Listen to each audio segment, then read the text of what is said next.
Bonjour à tous et bienvenue dans Souvenirs d'écolier. Chaque semaine, je reçois une personnalité qui se confie sur son enfance ou sa scolarité. Et cette semaine, on a Nicolas Waldorf. Bonjour Nicolas. Bonjour, ça va? Alors, t'es coiffeur, Oui, influenceur, un petit peu, ouais. animateur, Oui, homme d'affaires, oui, restaurateur. c'est vrai. Bref, t'es extrêmement occupé. C'est vrai, c'est vrai. Et là, je pars au théâtre en plus. Et il y a aussi ce livre. Et je viens de sortir un livre sur la coiffure, oui. C'est vrai que je suis un peu sur tous les fronts. Le théâtre, c'est pour quand? Alors, le théâtre, c'est dans 2 semaines. Je pars en tournée en Suisse. Et ensuite, ça se poursuivra par une tournée dans toute la France. Mais ça sera plus en 2023, puisque les théâtres sont quand même remplis. Il y a eu le Et c'est décalage quoi avec le cette Covid. pièce?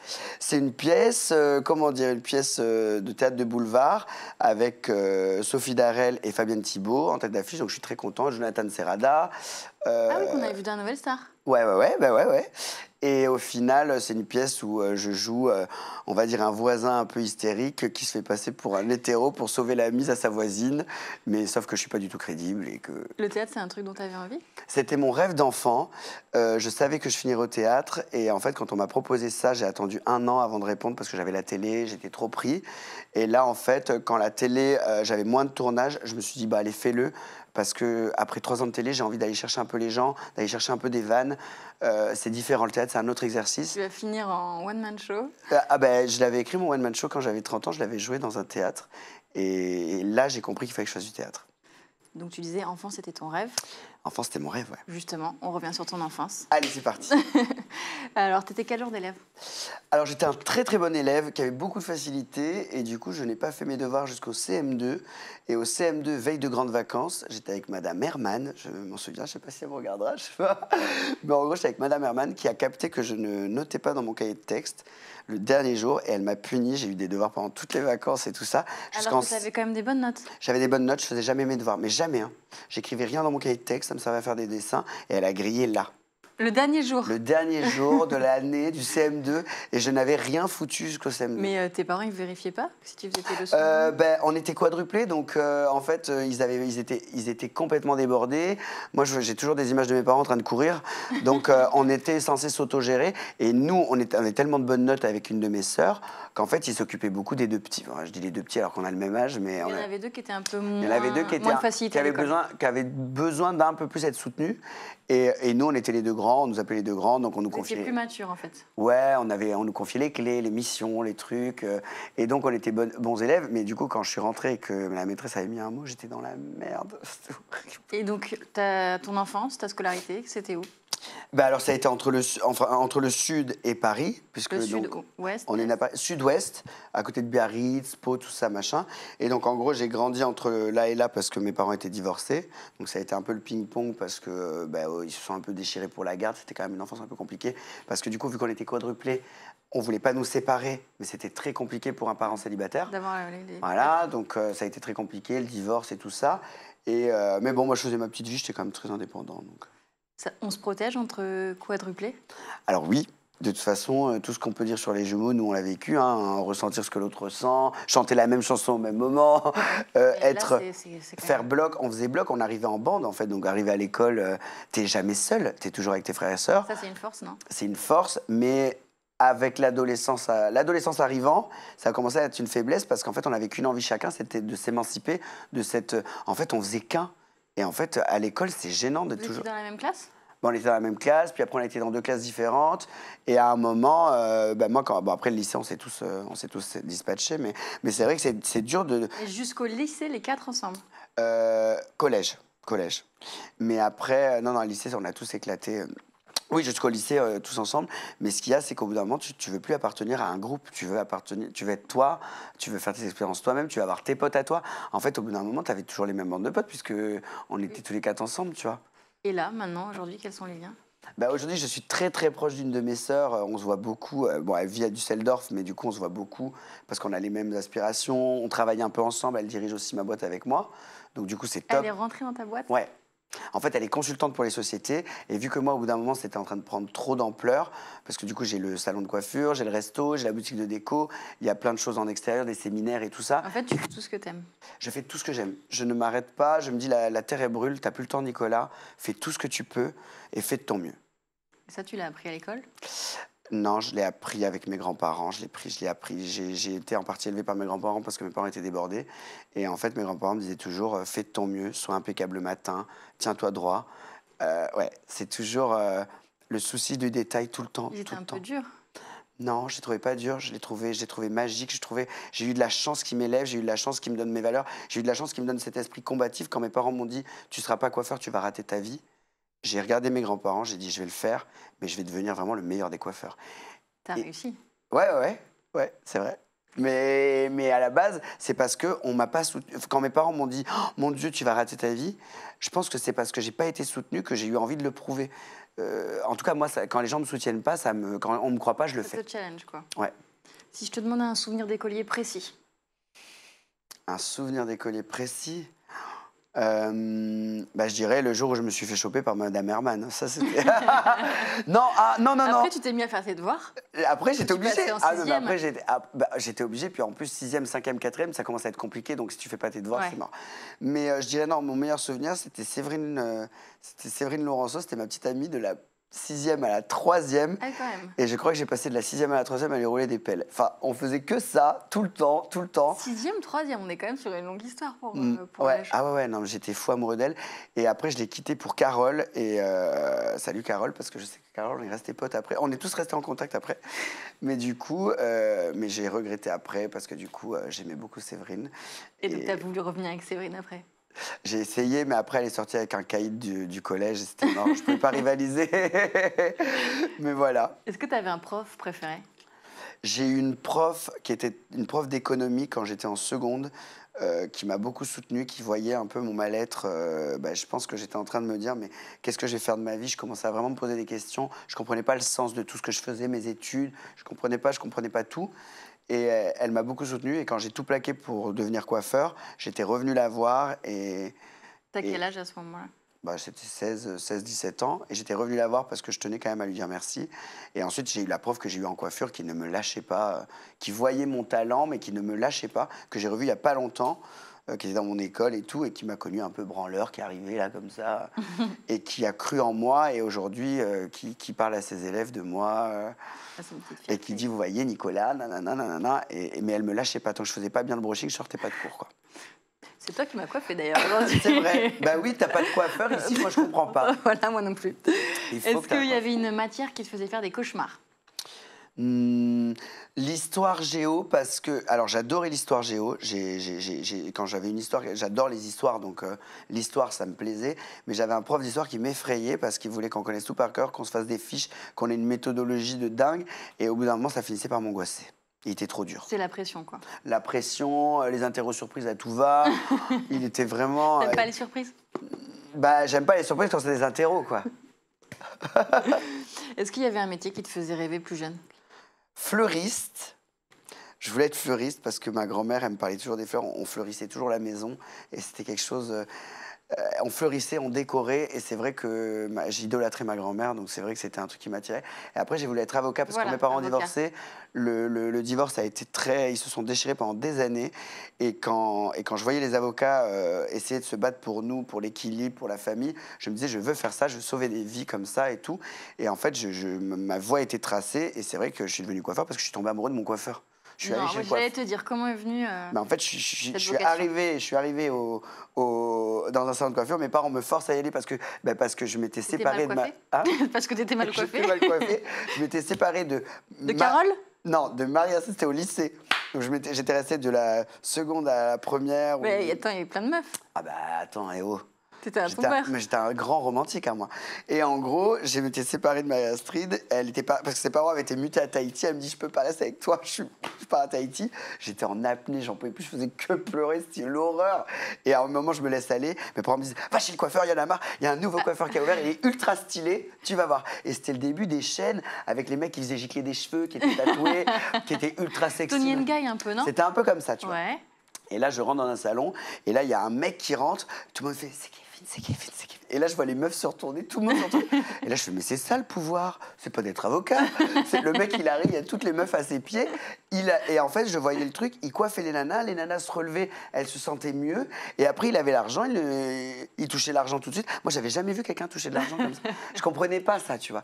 Et en gros, je me disais, mais c'est génial, il a de l'argent et machin. Mais il faut que je fasse ça va vite. Et en gros, j'ai dit, T'as je veux voulu pas. avoir de l'argent vite, c'est pour ça que t'as fait quoi Ben, faire? je comprenais pas, j'avais un rapport à l'argent qui était... Mes parents, j'avais l'argent de poche, j'avais une petite carte, mais je comprenais pas comment on gagnait de l'argent. Et en fait, là, pour la première fois, je voyais de l'argent de main à la main. Donc je comprenais qu'en fait, c'était comme ça qu'on gagnait de l'argent. Les avocats, je voyais pas comment ils gagnaient de l'argent. Et donc, en gros, je lui dis, coiffe-moi. En fait, on me dit, tu veux passer avec qui? Je dis, je veux passer avec ce mec, il roulait des mécaniques et tout. J'avais envie d'être lui au moins une fois dans ma vie. Il était là, tout le monde le regardait, il était beau, il avait des tatouages. Enfin, et je me dis, Kevin, quoi. La vocation, c'est Kevin. Bah ouais, je vais être lui. Et en gros, donc je suis allé me faire coiffer, puis après, j'allais me faire coiffer très souvent. Et en fait, au bout d'un moment, j'ai dit, je veux que tu m'apprennes. Et donc, on parlait un peu. Et ensuite, pendant le stage, j'ai forcé mes parents. J'ai dit, je veux faire un stage de coiffeur, je veux faire un stage de coiffeur. Mes parents me disent, non, non, non, mais ça sert à rien. J'ai dit, non, non, ça va mettre du plomb dans la tête. Il faut que je fasse un truc manuel, comme ça, je vais comprendre que la vie, c'est dur. Enfin, Ouais, à ce moment-là, tu leur introduis ça, mais pas en disant que tu veux en ah faire non, ton non, métier. non, non. Ouais, je leur voilà. fais croire, je leur dis, écoutez. Puis alors, moi, vu qu'à chaque fois, quand j'avais une idée, je l'avais pas au cul. Mais du toi, coup, tu savais déjà que c'était ton métier? non, je me disais, je veux voir. Et donc, je le fais, et en observant, c'était génial. Je m'apercevais les femmes étaient folles de nous, on touchait de l'argent, c'était tout le temps des blagues, on allait boire des coups après, enfin, c'était génial. Tu vois. Je me disais, mais c'est la belle vie. Et puis, c'était le début des coiffeurs stars. Donc, en fait, avant ça, les coiffeurs, c'était un peu des petits larbins, coiffeurs de ville, là, qui avaient des petits salons de merde. Là, ça devenait les coiffeurs ultra fashion, habillés en noir. Et donc, en gros, à un moment, il y a eu un truc, on s'est rapprochés. Et en fait, je suis parti de chez mes parents ensuite, j'ai fait mes clics et mes claques. Je suis parti avec lui, il m'a pris dans son salon et j'ai commencé à apprendre comme ça. Et quand il m'a largué, parce qu'il m'a trompé, au bout de Ah, 2 tu ans. t'es mis avec Kevin? Ouais, j'ai tout plaqué. Mais non! J'ai dit à mes parents, je vais aller vivre avec Kevin, je suis pédé et je vais être coiffeur. Mais à ce moment-là, toi, tu savais que t'étais Non, homosexuel? je savais juste que je l'aimais bien et que j'étais fier de lui. Ah oui, donc lui, il a littéralement changé toute ta vie. Ah mais oui, mais oui. D'ailleurs, s'il me regarde... Vous êtes plus en contact? On a repris contact il n'y a pas longtemps. Il sait? Et parce que je lui avais dit, quand on s'est séparés, j'ai pris mes cartons et je lui ai dit, tu verras, je deviendrai célèbre, je deviendrai le meilleur coiffeur de France et tu regretteras toute ta vie de m'avoir quitté. Et en gros, il m'a dit, ouais, c'est ça. Et il y a 2 ans... Au bout de combien de temps? C'était au bout de 2 ans qu'on était ensemble, mais bon, on était jeunes. Et il m'a dit, je regrette, j'entends parler de toi partout. Et effectivement, on était trop jeunes. Et il m'avait demandé du travail dans ma société, ouais. Et tu lui en as donné? Je dis qu'il passerait un essai sans que ce soit sans favoritisme et que je suis très exigeant et il n'a pas osé.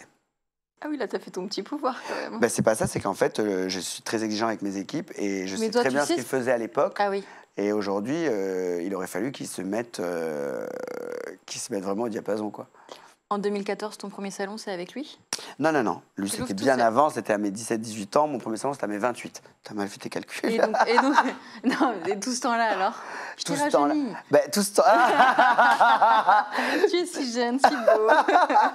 Tout ce temps-là, j'ai travaillé. Donc après, je me suis basé. J'ai postulé dans un salon dans le Marais qui était très à la mode. Je suis devenu responsable au bout de quelques années. Ensuite, j'ai fait plein d'expériences. J'étais dans le haut de gamme. Ensuite, j'ai postulé chez Provo parce que je voulais comprendre que mon Provo, il avait monté 4000 salons. Il avait le monopole. Toi, tu visais la réussite, en fait. Pas la réussite. Je veux comprendre comment les gens font les choses. Et j'ai compris très vite comment ils faisaient. J'ai dit, c'est pas comme ça qu'il faut que je fasse, moi. Et machin. Et ensuite, j'ai dit, je lui dis, je vais aller à New York. Je vais aller à New York. Il avait racheté Jean-Louis David à New York. J'ai dit, je vais aller à New York. Je vais prendre mes ciseaux, je vais me barrer là-bas. Comme ça, au moins, je vais faire plein d'oseilles. Et puis, je serai bien, machin. Et en fait, il m'a dit, non, non, il y a une place. Il y a peut-être une possibilité pour Shanghai. Je fais, Shanghai. T'es parti à Shanghai? Non, j'ai dit, bah non, je veux pas aller à Shanghai, moi. J'étais aux Galeries Lafayette, je voyais tous les Chinois qui se bousculaient en bus et tout. Je dis, si je suis à Shanghai, ça va être pire. Donc j'ai dit, non, non, non, je repars, machin. Et là, j'ai un ami qui me dit, je vends un salon, je pète un câble, je veux me barrer, nanana. J'ai dit, il est où ton salon? Il me dit, dans le 11e, machin. Je fais, ok, je vais voir ton salon. Je regarde le salon, je fais, ah, mais ça peut être pas mal si je redécore. Mais c'est celui que t'as conservé. Non, mon tout premier. Toi, c'est la boutique de déco. Ouais, dans le C'est 11e. Ouais, Ouais. en face. Et après, j'ai racheté un deuxième salon. J'ai agrandi 3 ans après parce que je voulais monter une partie restauration parce que j'en avais marre d'aller chercher des tartelettes là, pour les clientes, d'aller chercher des trucs. Moi, j'ai dit, je vais faire des produits sains puisque c'est des produits que je ramène d'une ferme en Normandie d'amis à moi. Et ensuite, quand j'ai monté le gros salon là, l'année dernière et j'ai construit une boutique de déco à la place dans mon premier salon. Mais en gros, c'est toujours des envies de confort. Hein. La boutique de déco, c'est parce que j'en avais marre d'aller chez Flux pour aller chercher des. J'en avais marre d'aller faire toutes les boutiques pour mes potes quand j'ai un anniversaire ou un truc. Le resto, c'est parce que j'en avais marre d'aller chercher des tartelettes. Mais là, tu deviens vraiment homme d'affaires. Oui, parce que maintenant, oui, en fait, j'ai compris que ce que j'aimais, c'était créer des concepts. Aujourd'hui, je suis créateur de concepts. Je ne dirais pas que je suis un homme d'affaires qui brasse, machin, mais je crée des concepts. Beaucoup d'idées, en fait. Voilà, et j'aime construire des villages. Là, j'ai construit un petit village dans le 11e, c'est tout dans la même rue. Mais j'aime faire ça, puis je me suis associé dans le relooking et tout depuis l'émission. Mais c'est d'avoir plein de petites choses comme ça, où la cliente, elle peut avoir un parcours complètement dingue, et elle se pose, elle peut passer l'après-midi, elle peut manger, elle peut aller chercher un truc pour sa fille. Moi, c'est ça que j'aime. J'aime vivre dans un monde, dans un environnement où je passe ma journée, et je me dis, oh là là, c'est cool, c'est bien. Et je me dis toujours, comment on peut faire mieux? Comment on peut faire pour que la cliente elle soit encore plus impressionnée? C'est ça qui... C'est un moment de bien-être, en fait, ouais. Dans sa globalité. C'est comme, moi, j'aimais bien, quand j'étais avec ma grand-mère, quand j'étais petit, je lui tenais la main le samedi. Elle m'emmenait comme ça dans tout son petit magasin et tout. Et c'est ce que j'aimais. Et aujourd'hui, je vis un peu la même vie que j'avais quand j'étais enfant, quoi. Enfin, moi, ça me rappelle ça, quoi. C'est les codes que j'avais. Tu as évoqué un moment compliqué. C'était ton coming out. C'était très compliqué parce que mes parents ils étaient très tradis, chrétiens. Mon père est sicilien, ma mère elle est viette. Ils étaient fermés d'esprit, laisse tomber. Donc quand j'ai dit je vais vivre avec Kevin, je peux aider, nanana, ils ont fait quoi? Ma mère elle est tombée à genoux, elle s'est mise à prier. J'ai dit bon écoute calme-toi. Et un jour elle m'en a reparlé, elle m'a dit elle pleurait. Et je lui ai dit ça me fait monter les larmes parce que je me rappelle et je lui ai dit c'est toi la femme de ma vie, je trouverai jamais quelqu'un d'aussi bien. Donc c'est pour ça que j'ai été chercher ailleurs. Et je lui ai dit maintenant on arrête d'en parler. Et on a arrêté d'en parler. Mais c'était dur pour eux parce que j'étais l'enfant qui allait devenir avocat, qui était leur enfant le plus loquace, le plus à l'aise en société. Tu l'es toujours. Voilà, mais à l'époque, j'étais pas aussi... après, il y a eu plein d'événements quand j'ai commencé ma carrière. Après, j'ai tout plaqué. Je me suis retrouvé dans un cabaret où j'ai... T'avais l'impression de les décevoir? Au moment où j'ai vu ma mère me regarder comme ça, je savais qu'il fallait que je fasse un gros coup pour qu'ils se calment, quoi. Et en fait, quand j'ai commencé à vraiment construire ma vie, je leur ai envoyé mon premier gros cachet, quand j'ai coiffé dans un défilé de mode, je leur ai envoyé tout ce que je faisais pour qu'ils comprennent. Mais au début, ils se disaient oui, c'est ça, oui, c'est ça. Et au final... Après, quand j'ai vraiment monté ma première société, que j'ai fait mes trucs, ils suivaient, donc ils se sont dit, bon, quand même, le mec... Et la relation après avec tes parents s'est améliorée? Ça s'est assaini parce que ma mère, oui, parce que ma mère, à la fin, elle a vu que j'étais quand même quelqu'un qui bossait. Elle voyait très bien qu'après, elle a vu que je gagnais ma vie, donc elle s'est quand même dit, bon, le mec, il est pas teuteux, quoi. Mais mon père, il a commencé à reprendre contact quand j'étais célèbre. Et vous aviez perdu contact tout ce temps-là? Je suis parti de chez lui et je me suis pas retourné, quoi. Et après, j'ai demandé de l'aide à des moments. Ah merde, ça. J'ai demandé de l'aide à des moments. Mais attends, t'avais quel âge? 17 ans, 18 ans Je suis parti à 16-17 ans. Et... Donc pendant 10 ans, t'as pas de nouvelles de lui alors? Mais plus que ça même. Après, on se revoyait à des gros trucs de famille, mais il me parlait pas, c'était pas cool, quoi. Mais après, c'est quelqu'un qui était comme ça. En fait, je ne me plains pas parce qu'en fait... Ce rapport avec mes parents m'a permis de déplacer des montagnes. C'est ça, qui t'a donné la force. Oui, moi je connais des gens qui ont eu des parents très soutenants, qui n'ont pas eu de défis. Mon Dieu, ils n'arrivent pas à prendre une décision, ils n'arrivent pas à se secouer. Je pense qu'il y a une question de caractère. C'est une question de caractère, parce que ça peut te donner aussi extrêmement confiance et mais moi, des fois je me dis, mais s'ils m'avaient soutenu dans tout, je pense que j'aurais pas eu ce côté combatif. Oui, chez toi, ça a généré cela. Et ouais, je sais pas. J'aime bien, j'ai beaucoup aimé me poser des questions. J'ai commencé, à un moment, on était dans un 9 mètres carrés, on vivait à 3, on galérait de ouf, avec 2 copains. Et je me disais, mais il faut que ça change. 9 mètres carrés à 3 On avait une chambre de bonne, il y avait les toilettes sur le palier, le canapé, l'évier, la douche au bout du canapé, collé. Quand on se levait, il y avait de la buée partout. Bah oui, tu m'étonnes, à 3 dedans. Et en fait, on galérait, on mangeait des paires d'eau due dans des sachets en plastique, la salade dans le sachet, et j'achetais les palais bretons. Ça, c'était à 20 ans, 18 ans. J'avais acheté les palais bretons EcoPlus parce que c'était moins cher, tu sais, les paquets blancs, à 1,28 € ou un truc comme ça. 29, 1,29 €. Et en fait, j'avais ça et je me disais, il va m'arriver quelque chose, il va m'arriver quelque chose. Parce que je savais, moi, depuis que j'étais petit, ma grand-mère et ma mère me disaient, tu vas avoir un destin exceptionnel. Ne t'inquiète jamais. Tu avais la foi, quoi. Je me disais, c'est pas possible, mais ça va m'aider, ça va m'aider. Et aujourd'hui, effectivement, à chaque fois que je pousse une porte ou qu'on m'offre quelque chose ou que je suis dans mon appartement de maintenant, chaque matin, je me dis putain. Parce qu'en fait, je me rappelle de chaque instant et chaque instant, je l'ai gravé. J'ai gravi les échelons, mais je T'oublies garde. jamais d'où tu viens, en fait. J'oublie jamais d'où je viens, mais même dans ma manière de manger, même dans ma manière de dépenser. Je vais jamais dans une boutique de luxe. J'ai acheté un sac Dior parce que j'ai connu quelqu'un de chez Dior qui m'a dit allez, nanani, tu sais, il faut quand même. Et ben je le mets jamais. Je m'habille tout en pareil et j'aime pas m'habiller en marque parce que je me tâche, je suis un galérien avec mes vêtements et donc c'est vrai que je n'ai pas vraiment de belles choses. Alors par contre pour la maison oui, le bon matelas parce que j'ai galéré, j'ai dormi dans un canapé. Oui, bah, donc j'ai un lit que vraiment c'est le meilleur lit du monde. Le confort en fait. Et la déco parce que ma grand-mère m'a toujours dit tu dois être inspiré par tous les endroits où tu vis. Si tu veux être quelqu'un d'exceptionnel, tu dois être inspiré par tout ce que tu vois et tout ce que tu sens. Donc j'ai des bougies de ouf. Et j'ai travailler l'esthétique tout le temps. L'esthétique tout le temps. Elle dit qu'il n'y a que comme ça qu'on peut être inspiré toute sa vie. Je crois qu'elle a raison. Elle a raison. Est-ce que tu aurais un message à donner à des jeunes qui ont envie de faire leur coming out, mais qui appréhendent un peu la réaction des parents? Alors, je dirais qu'aujourd'hui, c'est sans doute peut-être moins tendu de le faire, mais j'avoue que dans certaines situations familiales, c'est toujours très tendu. Mais je dirais ne pas perdre de temps, parce que la vie, elle est courte, ne pas se laisser bouffer, et surtout arrêter de croire, arrêter de projeter ce que les gens vont penser. Moi, je sais que j'ai vécu beaucoup comme ça, parce que ma famille était comme ça, ils étaient dans la réputation, le truc, l'image et tout, et donc j'ai continué à être un peu comme ça après, et le jour où j'ai complètement lâché prise, j'ai compris qu'en fait, quoi qu'on fasse, on n'empêchera pas on est le con de quelqu'un, on est le moche de quelqu'un, on est la beauté de quelqu'un, machin. Aujourd'hui, je peux te dire qu'avec l'expérience, en fait, il faut foncer parce que je me dis juste que la terre est brûle et qu'on n'a plus le temps. Et aujourd'hui, je fais tout ce que je veux. Si j'ai envie de dire quelque chose à quelqu'un, je le dis. Si j'ai envie de dire la vérité, je le dis. T'es libre. Je perds pas de temps. Et en fait, t'es beaucoup plus libre. Et personne ne peut te mettre la pression, du coup. Si tu veux bien, on va parler... c'est la dernière partie de l'émission. Vas-y. On parle de l'école d'aujourd'hui. Quel regard tu portes, toi, aujourd'hui, sur l'école? Je suis triste. En fait, je suis un petit peu pessimiste parce que je m'aperçois qu'en manque de personnel, que les professeurs ne sont pas assez valorisés, même au niveau du salaire. Je ne comprends pas que les gens qui gèrent l'avenir de l'humanité, c'est-à-dire qui gèrent nos enfants, ne soient même pas payés aussi bien qu'un médecin. Parce qu'en fait, c'est eux qui gèrent l'avenir. C'est quand même les enfants qui vont gérer le pays demain. Donc tu penses s'il y avait quelque chose à changer pour l'école du futur, c'est la rémunération des enseignants? Je dirais qu'il faudrait les valoriser à ce niveau-là parce qu'il faut qu'ils aient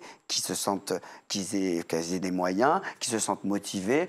Parce que du coup, quand on est quand même... Enfin, je suis désolé, hein, si t'as pas de sous, t'es pas motivé. Si t'as des sous, t'es motivé. Oui. Donc ça serait ça, de rajouter... En fait, ça devrait être une priorité du gouvernement de développer des budgets pour l'éducation. L'éducation, c'est la chose la plus importante.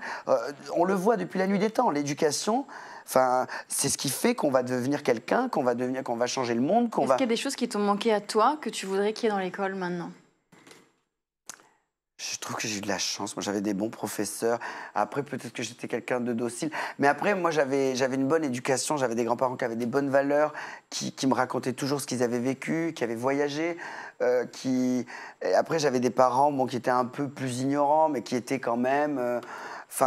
qui avaient été quand même éduqués à la dure, donc ils étaient quand même un peu... Mais j'avais des grands-parents qui avaient des grandes valeurs. Des deux côtés, j'avais des grands-parents que je trouvais hyper... En fait, ton éducation, c'était celle de tes grands-parents, quoi. Ben ouais, parce que je les idolâtrais. Et en fait, ils avaient des valeurs de ouf, ils ont connu des guerres, et puis en fait, ils avaient ce truc, il faut rester smart, il faut pas mal parler aux gens, il faut respecter tout le monde, quel que soit le niveau de la personne, il faut la respecter, il faut ne jamais écraser les gens, même si tu deviens quelqu'un, même si tu dois toujours remercier tout le monde.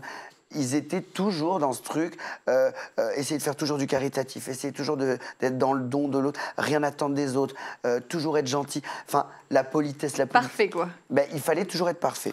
Je repasse ta chemise, que tu aies de l'argent ou pas, tu dois être impeccable, laisse un souvenir impérissable aux gens. C'était toujours ça. Toujours ça. C'est lourd quand même à porter. Mais non, parce que j'ai appris à toujours être impeccable, à repasser mon t-shirt, à pas être trop à l'arrache, à toujours être arrivé près chez les gens. Tu vois, tout à l'heure, la maquilleuse, elle me dit, vous êtes maquillée? Je dis, bah oui, oui, parce que moi, je suis prêt, quoi. Je vais tout apprendre alors. L'école de demain, tu la vois comment? L'école de demain, j'espère que ce serait une école où les professeurs sont moins débordés, où il y a beaucoup plus de structure, où on apprend enfin à l'école des choses qu'on doit connaître dans la vie. Parce que moi, quand je suis partie de l'école, je me suis retrouvé, je savais même pas poster un papier, gérer mes impôts. Des choses pratiques, quoi. Bah ouais, je suis désolé, attends, mais on apprend tous sur le tas. Je suis assez d'accord, ouais. On doit faire du par cœur à l'école sur des trucs qu'on comprendra jamais. Ouais. À part qu'ils vont nous donner un bagage peut-être de culture ou machin. Mais aujourd'hui, on sort de l'école, on sait rien, quoi. Moi, je vois mes frères et sœurs quand ils sont sortis de l'école. Moi, j'avais déjà commencé à travailler. Ils étaient Donc c'est paumés. toi qui les aidais? Mais ils étaient paumés. Bah, je les ai pas aidés forcément, mais c'était que je les voyais prendre des décisions. Je me disais, mais les pauvres, quoi. Ils ont aucune arme. Moi, c'est parce que j'étais parti, que j'avais travaillé, que je m'étais mis avec mon mec et tout, que j'étais... Mais je trouve ça horrible. Tu finis des études des fois à 25, 26, 27... Et tu sais pas te débrouiller, quoi. Je sais pas. Donc, moi, je dirais avoir des matières plus pratiques? les matières plus Administratives, en fait. Voilà, et puis peut-être enlever les téléphones pour qu'ils puissent être un petit peu plus concentrés. Parce que bon, bah, des fois, quand tu vois qu'ils sont déjà en train de snapper alors qu'ils sont dans une salle de classe, moi, je comprends pas ça. Moi, je comprends pas.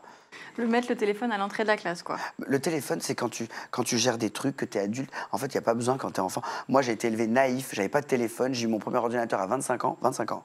Je te jure.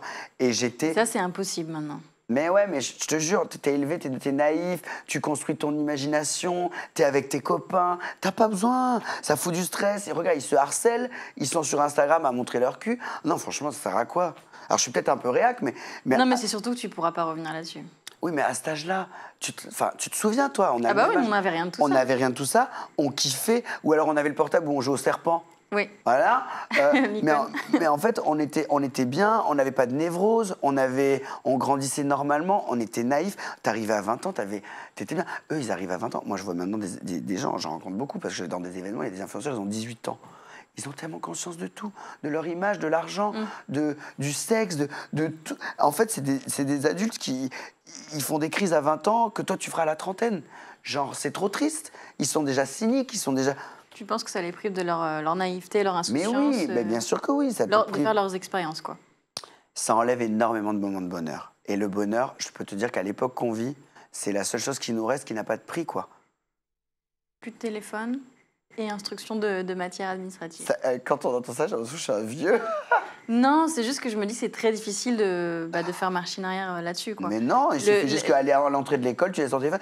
Des fois, il nous arrive d'aller dans des événements où on doit laisser le téléphone à l'extérieur. Oui. Eh ben, ça serait pareil. Regardez, on n'a pas de téléphone. On n'a pas de téléphone, non. Non, mais je trouve que c'est très important. Et en fait, l'enfance, quand il se construit, c'est très important. En tout cas, nous, c'est déjà la fin de l'émission. Oh, c'est passé vite. J'ai trop parlé, non? Non, pas du tout. Ah bon? Pas assez, même. En tout cas, on m'a rien dit. Hein. J'ai pas eu Ah, de bon, ça va. Ça va alors. En tout cas, merci beaucoup d'avoir partagé avec nous tous ces souvenirs. On rappelle, il y a ton livre. Oui. Et puis, le théâtre. Le théâtre, dans Cougar qui peut. Merci beaucoup. Hein. Et moi, je vous retrouve la semaine prochaine pour un nouveau numéro de Souvenirs d'écoliers sur School TV.